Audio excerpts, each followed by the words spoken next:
about you.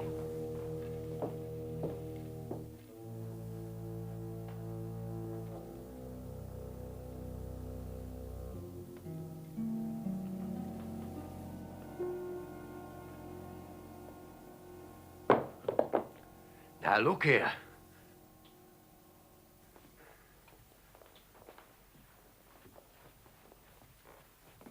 But, Mom... Close the window, John.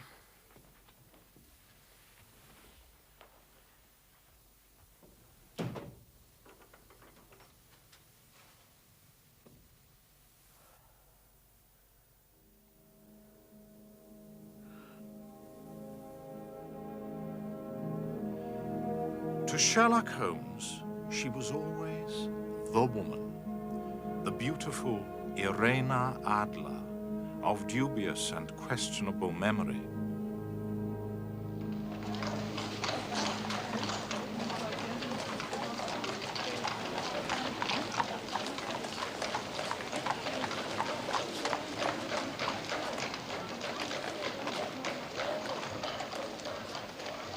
At the time of our involvement in the Irena Adler case, Holmes and I had been sharing rooms in Baker Street for some years. My practice had caused me to be absent in the country for several days. As usual, after leaving Holmes for any length of time, I returned filled with apprehension as to his mood.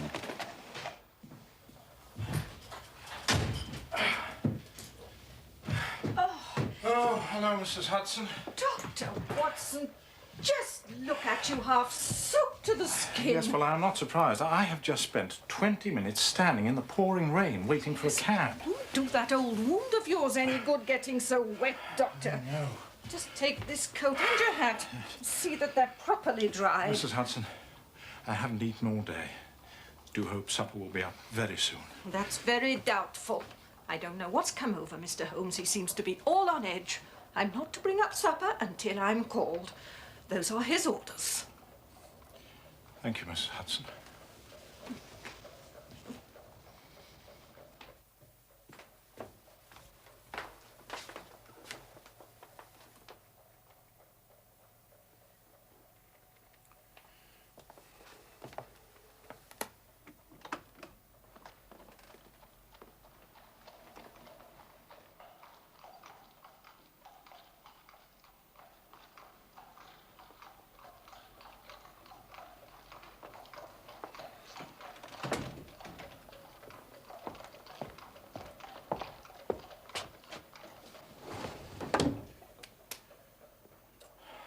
My dear Holmes.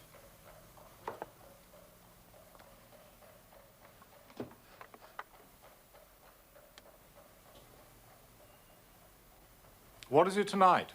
Morphine or cocaine? Well, I can strongly recommend a 7% solution of cocaine. Would you care to try it? No, indeed. I speak not only as your friend, but as a medical man. How can you risk such damage to the great powers with which you have been endowed? I cannot tell you how it clarifies and stimulates the mind. Yes, and destroys it in time. My mind rebels at stagnation. Give me problems. Give me work.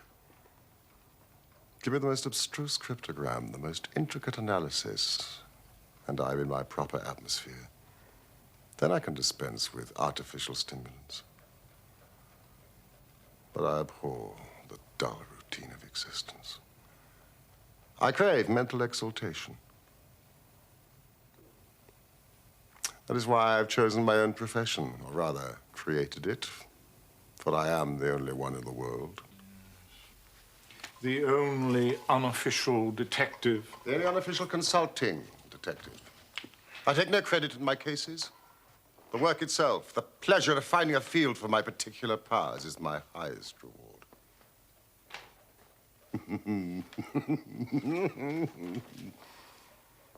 You can close that drawer. You have made the wrong diagnosis, Doctor. I have my stimulant here.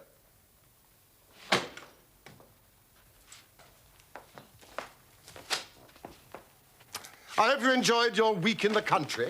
It was good for the appetite. Incidentally, I do wish you would ring for supper.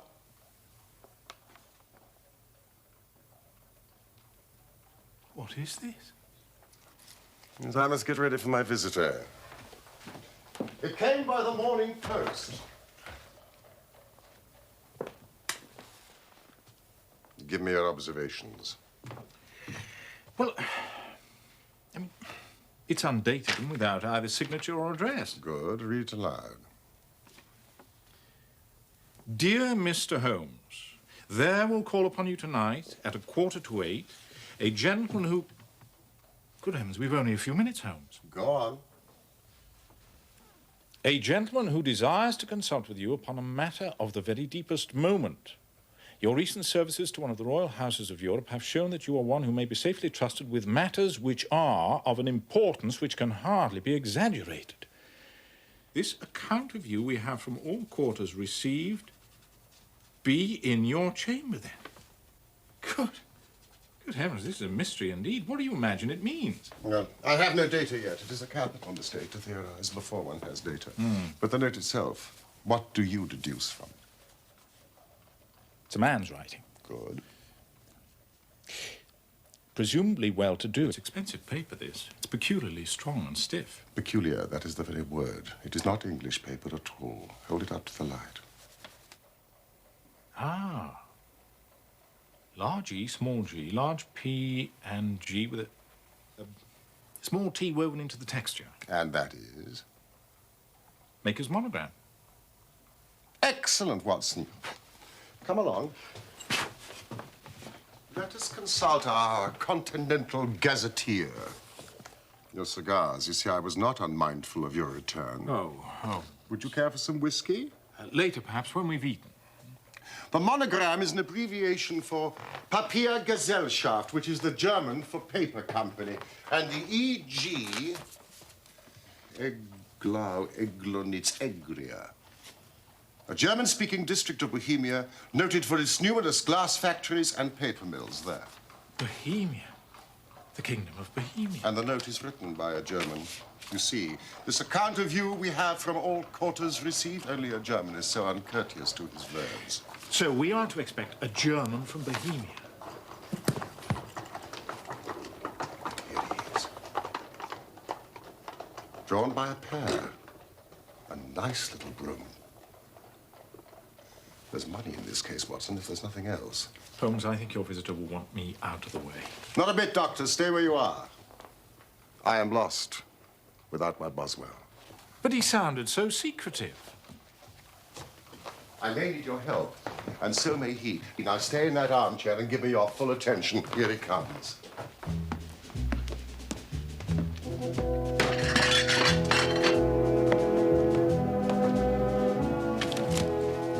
I'm sorry, sir, but you cannot come in here unannounced like this. Mr. Holmes does not see anybody without appointment.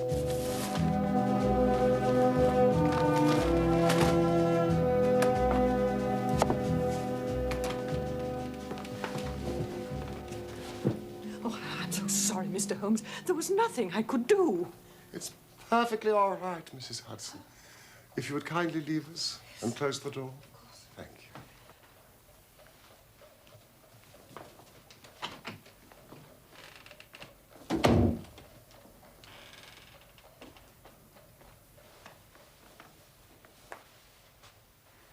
You had my note?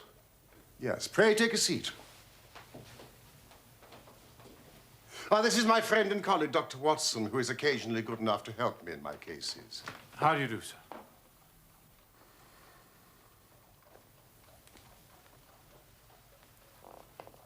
Whom do I have the honor to address? You may address me as the Count von Kramm, a Bohemian nobleman. I should much prefer to communicate with you alone. No, it is both or none. You may say before this gentleman anything which you may wish to say to me. Very well, I take your word that he is a man of honor and discretion. But I must begin by binding you both to absolute secrecy for a period of 2 years. Indeed. At the end of that time, the matter will be of no importance. At present, it is of such weight that it may have an influence upon European history. I promise. And I. You will excuse this mask. The august person who employs me wishes his agent to be unknown to you. In fact, I may confess that the title I've given you is not exactly my own. I was aware of that. The circumstances are of great delicacy. Every precaution must be taken to prevent an immense scandal which would seriously compromise one of the royal houses of Europe. To speak plainly, the matter concerns the great house of Ormstein, hereditary kings of Bohemia. I was aware of that too, Your Majesty.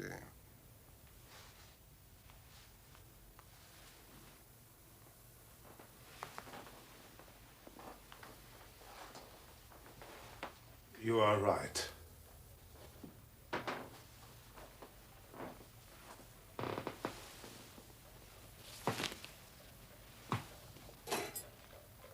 I am the king. Why should I attempt to conceal it? Why, indeed? Your Majesty had not spoken before I was aware that I was addressing Wilhelm Gottschalk Sigismund von Ormstein, Grand Duke of Kassel-Felstein and hereditary king of Bohemia. And in passing, the finest duelist in Europe. You have killed 4 opponents. Honorably. Of course.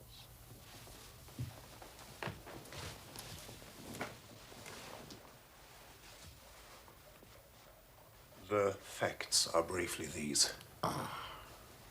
Some 10 years ago, during a lengthy visit to Warsaw, I made the acquaintance of the well-known adventuress, Irene Adler.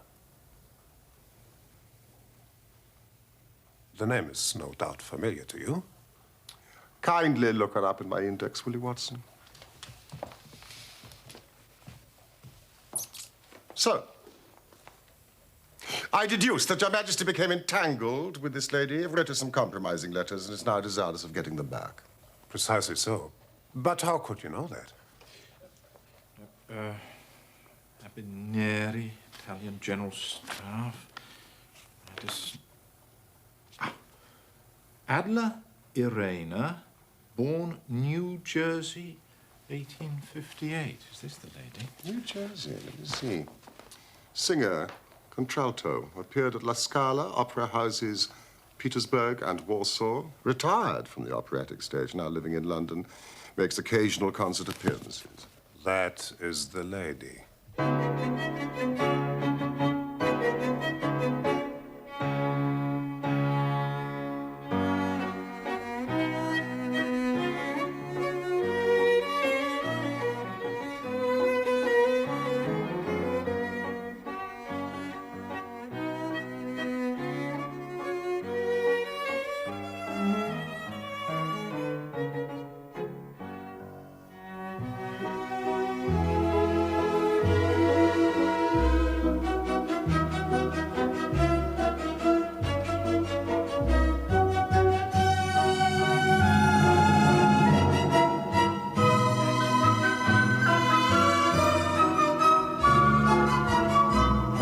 Was there a secret marriage? None.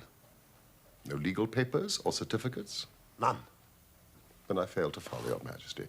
If this person should produce your letters for blackmailing or other purposes, how is she to prove their authenticity? There is the writing. Poo-poo forgery. My private writing paper. Stolen. My own seal. Imitated. My photograph. Bought. We were both in that photograph.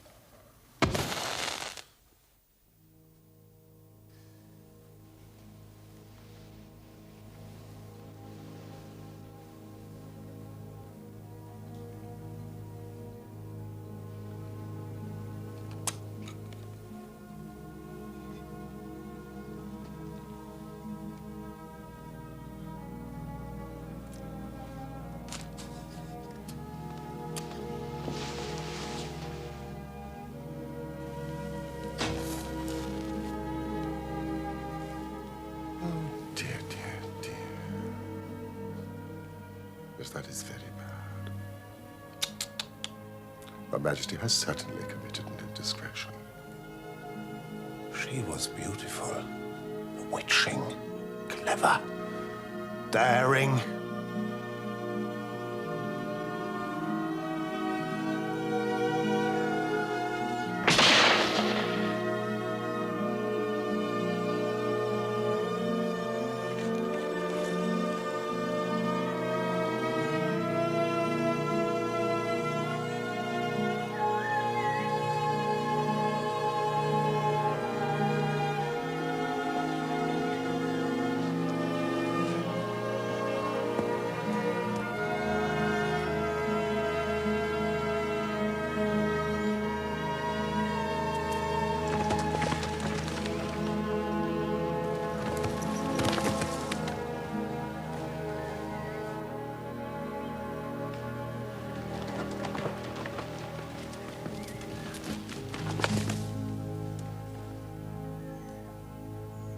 I was only Crown Prince then. I was young. I am but 30 now. Of course, Your Majesty has attempted to recover the photograph. We have tried and failed. Then Your Majesty must pay. It must be bought. She will not sell. Stolen, then? 5 attempts have been made. Twice, burglars in my pay ransacked her house. Once we diverted her luggage when she traveled. Twice she has been waylaid. There has been no sign of it. Huh. You laugh. It is serious. Yes.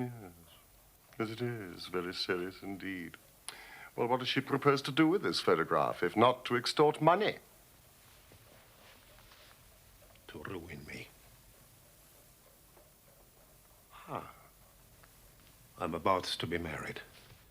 So I've heard. To the Princess Clotilde Lothmann von Saxe-Meiningen, second daughter to the King of Scandinavia. It is a brilliant match. Precisely. But you will know the strict principles of her family. She's herself the soul of delicacy. A shadow of doubt as to my conduct would bring the matter to an end.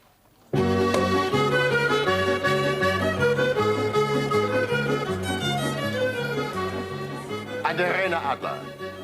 Threatens to send them the photograph. And she'll do it. She has a soul of steel. She's more beautiful than any other woman I've known, and more resolute than any man. There are no lengths to which she would not go, none, to prevent my marriage to another woman. Your Majesty, why is this lady so vindictive? Oh, there was once some talk of marriage. Ha! She would not see that it was impossible.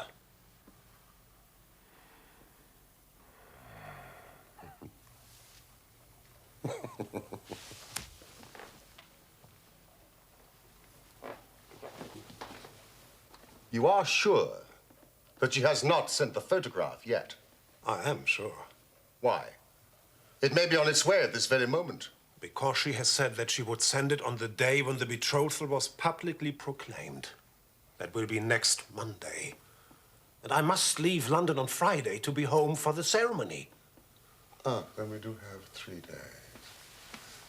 Well, that is very fortunate, for I do have other matters in hand. Where can I find Your Majesty in London? It's the Langham Hotel.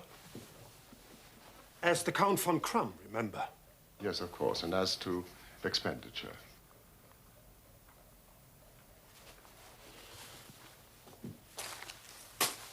Here are 300 pounds in gold and 700 in notes. And Miss Irena Adler's address. Good night, Your Majesty, and I trust we shall soon have good news for you.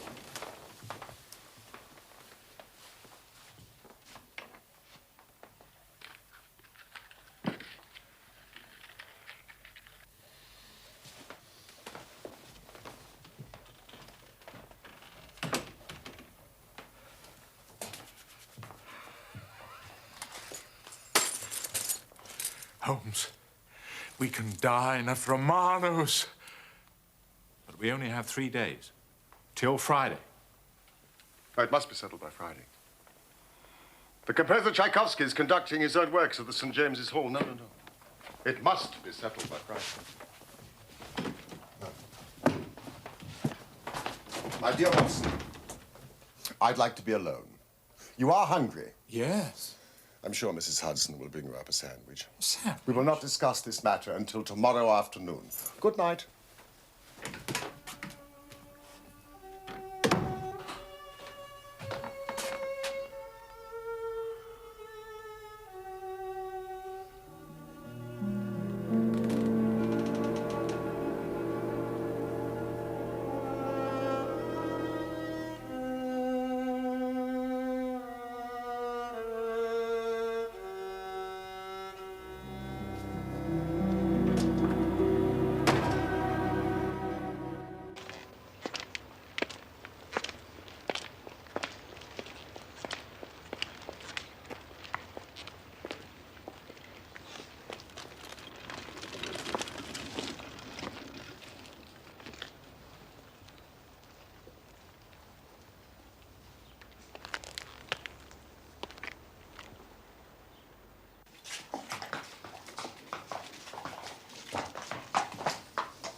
Better than working, innit, mate?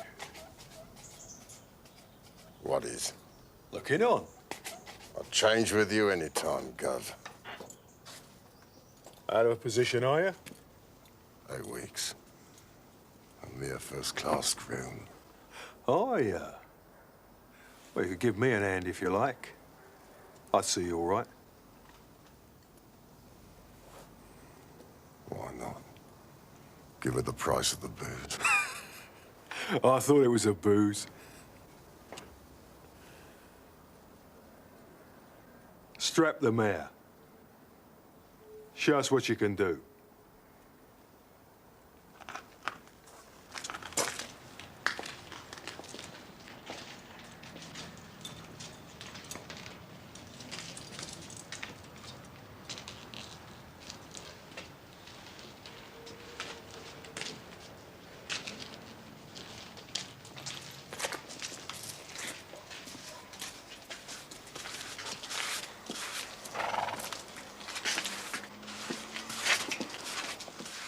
I spent a couple of hours with the cabbie and his cronies. Miss Irena Adler has certainly turned all men's heads in those parts. She is the daintiest thing under a bonnet on this planet. So say the Serpentine News fraternity to a man. She lives quietly, drives out at 5 in the evening, returns at 7 sharp for dinner. Seldom goes out at other times, except when she sings. She has only one male visitor, but sees a good deal of him. He never calls less than once a day, and often twice. His name is a Mr. Godfrey Norton of the Inner Temple. You see the advantages of having a cabman as a confidant. Mr. Godfrey Norton is a lawyer. That is important. Ominous, perhaps. Why his repeated visits? Is she his client, friend, or mistress? If he is her lawyer, he might have the photograph in his strongbox. If I love her, he might not even know of it.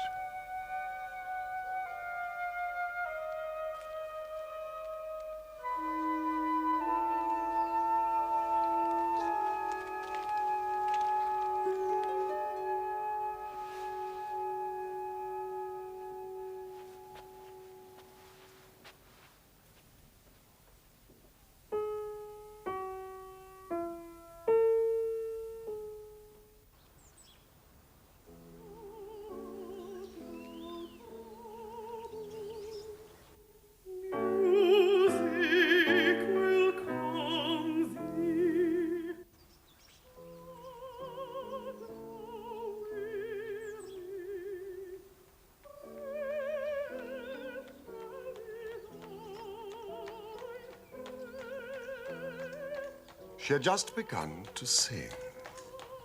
She has the voice of an angel, Watson, when a truly surprising chain of events overtook me. Starting with the arrival of someone I presumed to be Mr. Godfrey Norton. Wait for me, will you?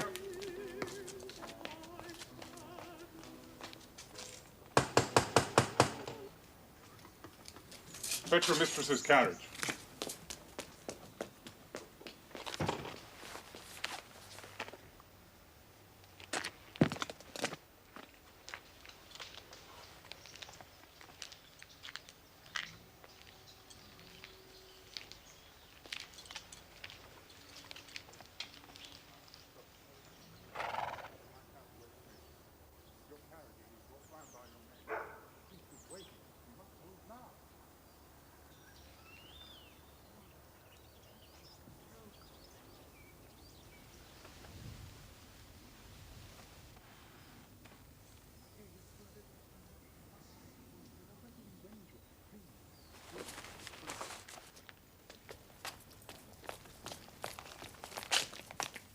Drive like the devil.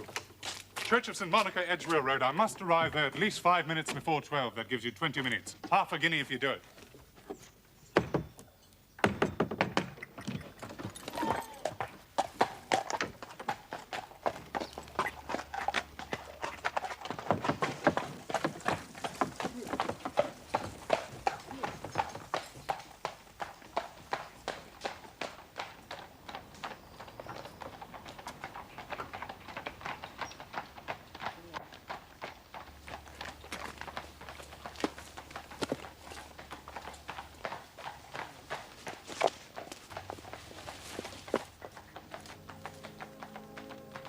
She is a lovely woman, Watson, with a face that a man might die for. Face a man might die for. Unusual language for you, Holmes. A metaphor, Watson, nothing else. I was just about to sprint after a landau and perch on the back when another cab came through the street. He looked twice, such a shabby fare. But I jumped in before he had time to object. Showed him a handful of sovereigns and promised him one if he would get me to the Church of St. Monica within 20 minutes. Now, I don't think that I have ever been driven faster in a cab. But they were there before us.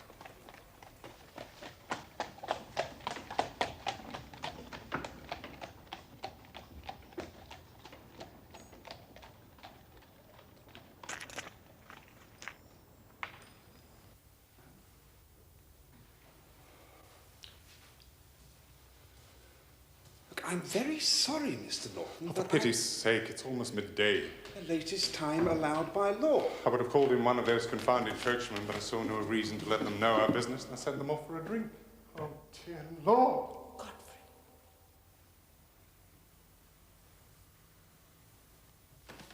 You, come here, man. Yes, I mean you. We've only a few minutes left or it won't be legal. Come, man, come!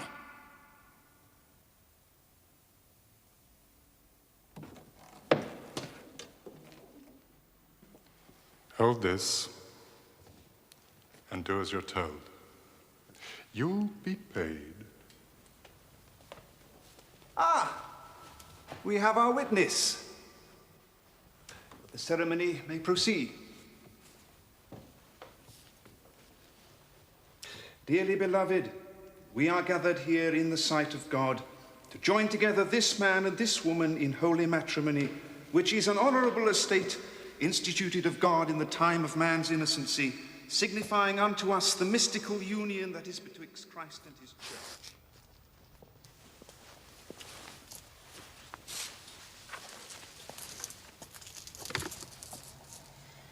Irena.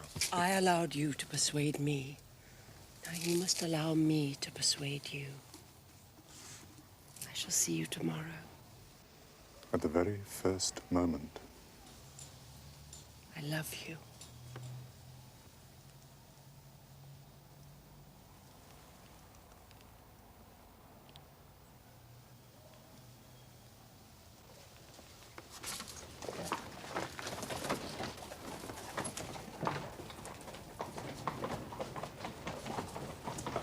John?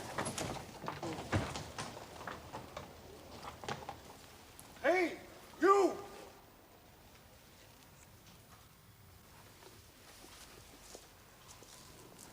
Come here, my man. Come here. Godfrey, let me.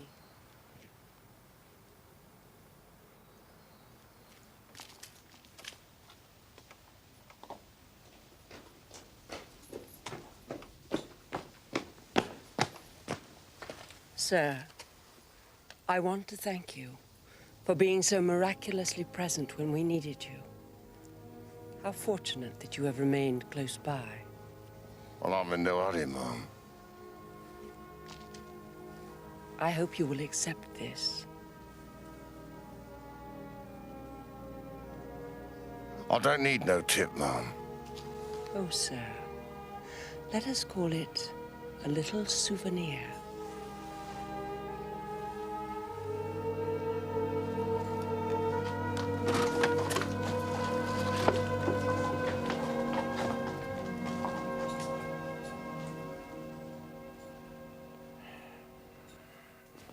She gave me a sovereign. Here it is. What an extraordinary turn of events. I shall wear it on my watch chain in memory of the occasion. And what now?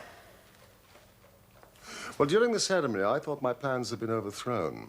If they had made an immediate departure, it would have necessitated the most prompt and energetic measures on my part. But he went back to the temple, and she went to her own home, thus giving us time to act. How? Doctor, I shall require all your courage and alertness. I should be delighted. You don't mind breaking the law? Not in the least. Nor running the chance of arrest? Not in a good cause. Well, the cause is excellent. Well, then I am your man. Splendid.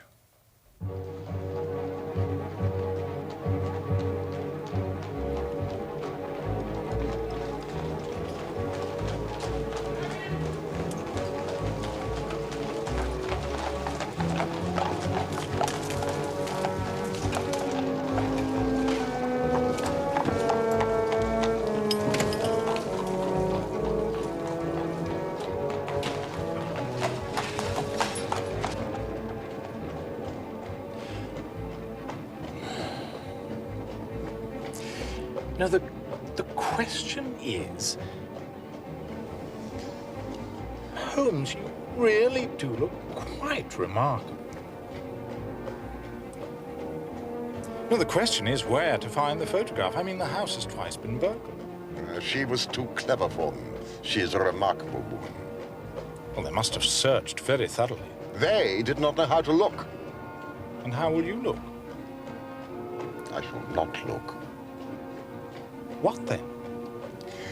I will allow her to show me. But she refused. She will not be able to. We draw near the scene of action. We had better walk from here.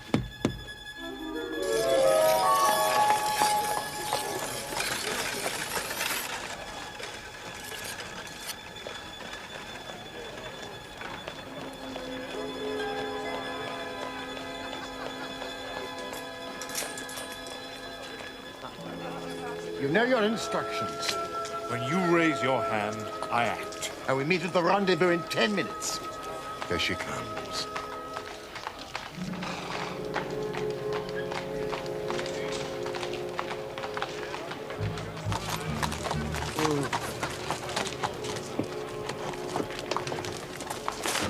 Oh, no, you don't have it.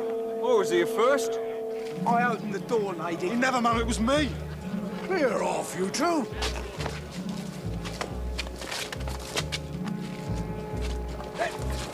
Me? Oh! Opening carriage doors is a legitimate means of livelihood, Mr. Funky. You ain't gonna stop a man earning a copper, see? Pass. You there. Let go of my coachman. Take the bread from me mouth, would ya? I'll fill your mouth, chum. Here. Oh.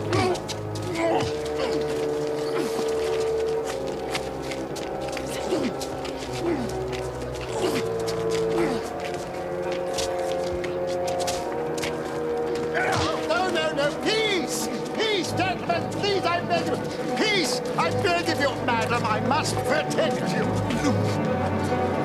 So stop that. Go, and you stop. Oh! Stand back. You see what you've done.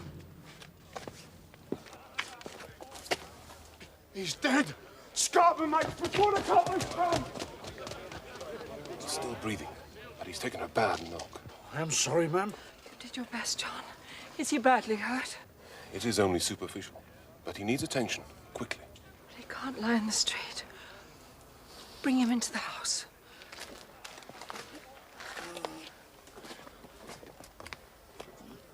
All right, sir.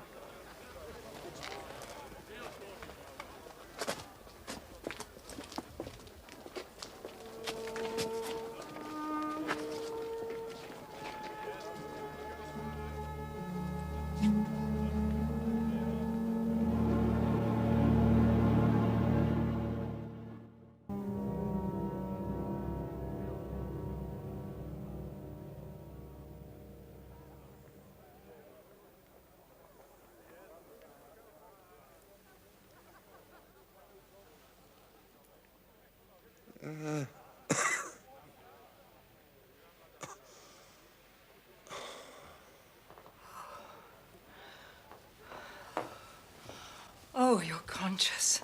Thank goodness. You are a brave man. Over here, Willard.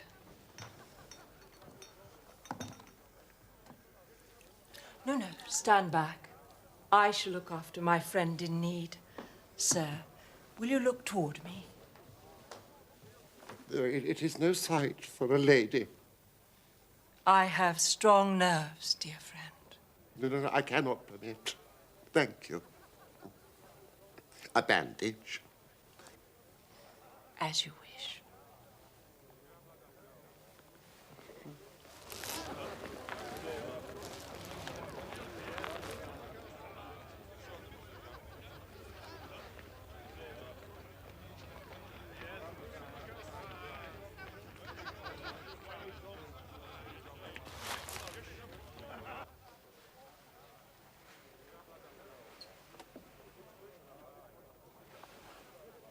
I'm so relieved that your wound isn't serious. Well, it is but shallow, and the concussion wears off.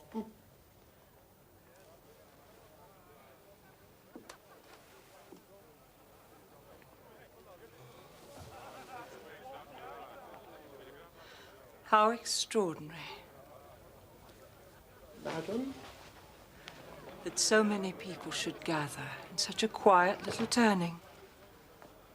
Well, it's the gang, madam. It was all prearranged to rob you. All those men to snatch one little purse. Oh, no, dear friend. It wouldn't have paid them.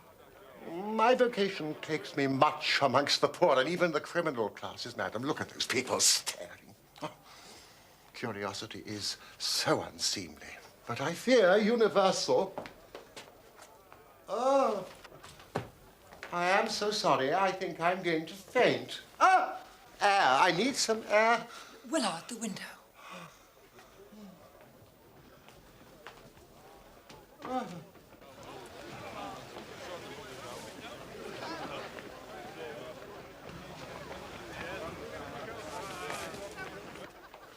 Some drinking water. Are there any smelling salts?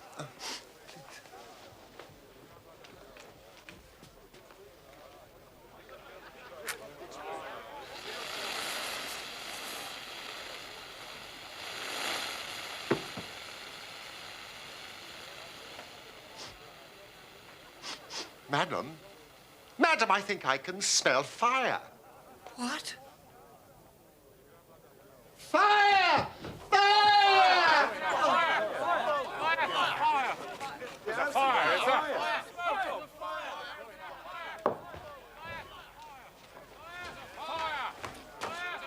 Madam, come out of here quickly. I'll take care of the old gentleman. I can't breathe. It's a false alarm. It's a false alarm. Look. It's a trick. It's a trick. Tell them. Tell them. Oh. It's a false alarm. Do you hear? We do not need the fire engine.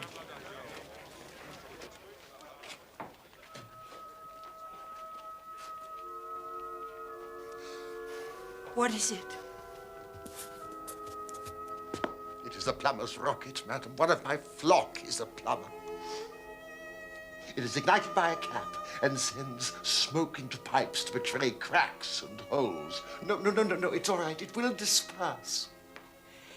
You said it was a trick. Who would play such a trick on me? One of the gang, madam. But to what purpose? I've escaped them. Revenge. Revenge. Are there such wicked people?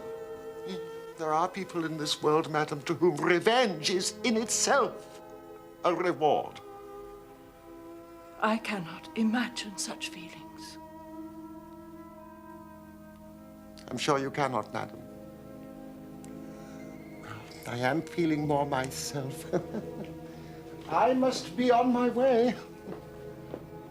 Oh, please stay. Some refreshment. Well, one of my flock expects me. Won't you let my carriage take you? Oh, no. The air will aid my recovery. At least your name, your address.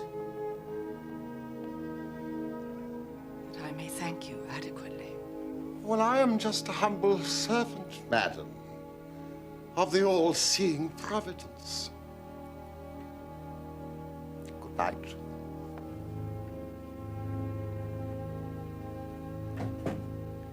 Good night.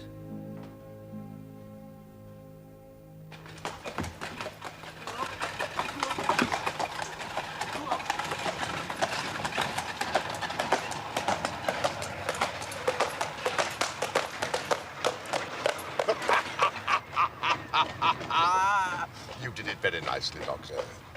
You have the photograph? No, but I know what it is. How did you find out? She showed me, as I told you she would. The trouble is, it still remains in her possession. You may have lost your one chance, Holmes. No. I shall call early tomorrow morning. You'll call there? And as my own self. And with the king. The king? And with you, Watson. You must be a witness at the end of our quest.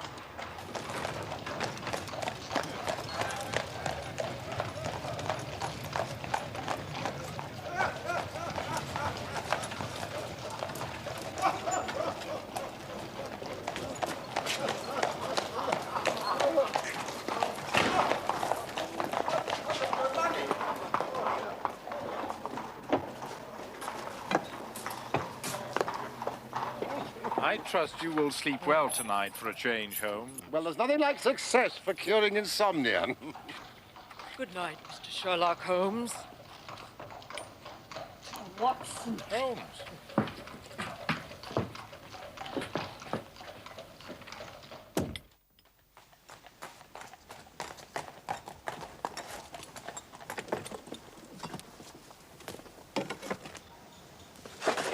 But she could not love him. I'm in hopes that she does. Why? Because it would spare your majesty all fear of future annoyance. If she loves her husband, then she does not love your majesty. And if she does not love your majesty, why should she interfere with your majesty's marriage?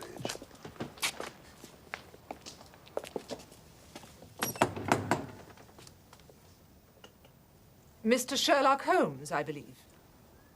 I am Mr. Holmes. My mistress told me you were likely to call. She left this morning with her husband by the 5:15 train from Charing Cross for the continent. She has left England. Never to return, sir. All is lost.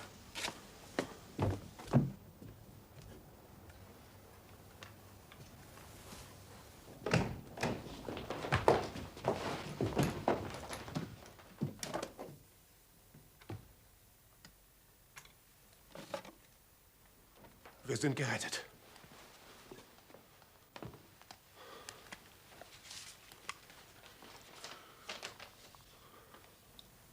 This is not it. Holmes. This is a different photograph.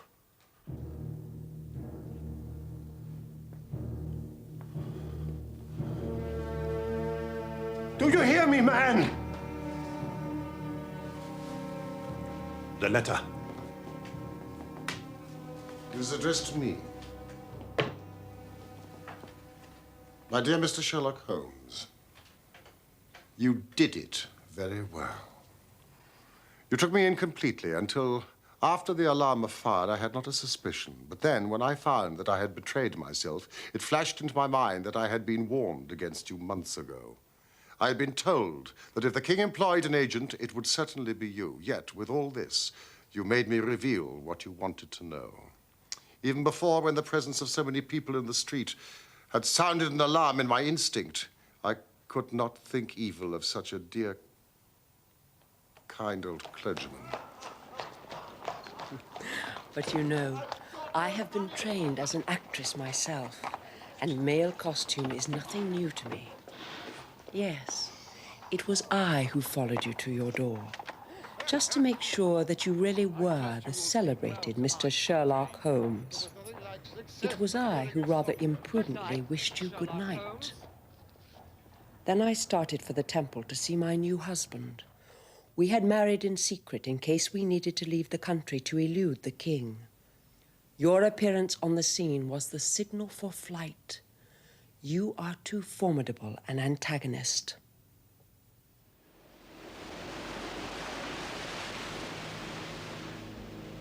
You will find the nest empty when you call tomorrow. As to the photograph, your client may rest in peace. I love and am loved by a better man than he.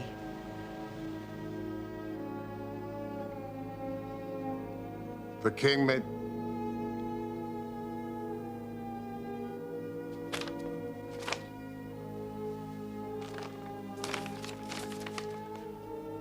The king may do what he will without hindrance from one whom he has cruelly wronged. I kept it only to safeguard myself and to preserve a weapon which will always secure me from any steps he may take.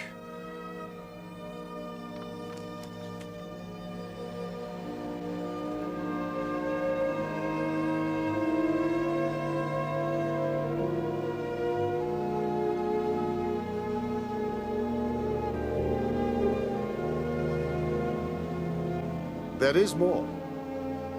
I leave another photograph which he might care to possess. And I remain, dear Mr. Sherlock Holmes, very truly yours, Irena Norton, née Adler. What a woman. What a queen she would have made. Is it not a pity she was not on my level? From what I have seen of the lady, yes, indeed, she is on a very different level to your Majesty. I am only so sorry that I have failed in my commission. On the contrary, my dear sir, nothing could be more successful. I know that her word is inviolate. The photograph is now as safe as if it were in the fire. I am glad that your Majesty thinks so. I am immensely indebted to you. Pray, tell me in what way I can reward you. This ring.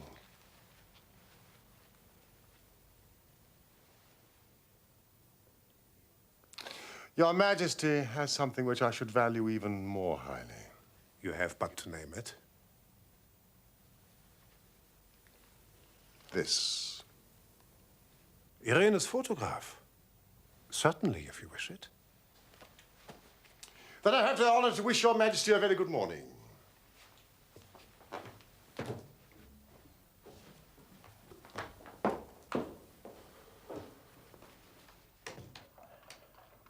And that was how a great scandal threatened the kingdom of Bohemia, and how the best plans of Mr. Sherlock Holmes were beaten by a woman's wit. He used to sneer much at the cleverness of women, but I have not heard him do it of late. And when he speaks of Irena Adler, or when he refers to that woman, it is always under the honorable title of the woman. In his eyes, she eclipses the whole of her sex. It was not that he ever betrayed any sign of love for Irena Adler. All emotions such as that one are abhorrent to his cold, precise mind. He only looks on women pathologically, as the source of motives, clues. And yet, he keeps her photograph apart, locked up. There is but one woman to him, the beautiful Irena Adler of dubious and questionable memory.